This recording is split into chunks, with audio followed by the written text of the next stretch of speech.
It's been a big year for Burma. There have been a number of positive changes, at the same time a lot of challenges, and that's because Burma is coming out of a long, long period of isolation.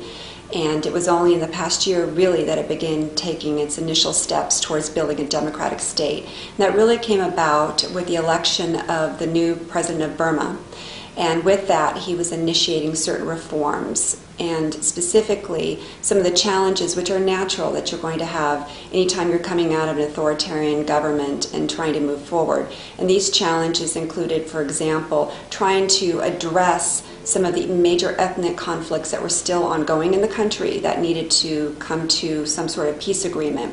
It also, there were things that happen naturally where you have 3 steps forward, 1 or 2 back, and there'll be a series of these.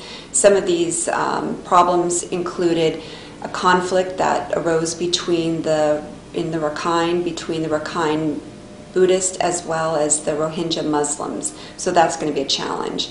Then just even past couple weeks, you had a protest at the copper mine that included Buddhist monks being violently accosted by the police. And again, these are things coming out of a conflict or even a totalitarian government that we see where you have a police force or security forces that are not used to acting in a certain way as you would in democracy. So they come in heavy and hard. And so Burma will continue to have these challenges as they're trying to shift their systems from a very top-down totalitarian system into a more democratic system in engaging with civil society and the people in a very different way.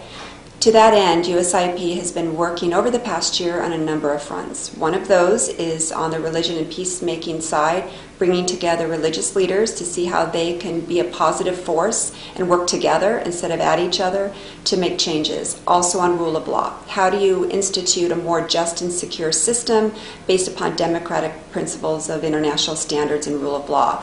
And a third area is education, bringing those individuals from Burma who are working on governance, economic reform, rule of law, and bringing them here to courses that then they can learn lessons from other experiences that we can share with them from other countries that USIP has been working in, and they could bring that to their country. And we were very privileged this year to have Aung San Suu Kyi. When she was here for her trip to the U.S., she came here for a public event as her first stop. Next year, we look forward to working in Burma on the fronts that I already mentioned, and in addition, adding to that how the media sector can work in a way that will contribute to peace and not conflict.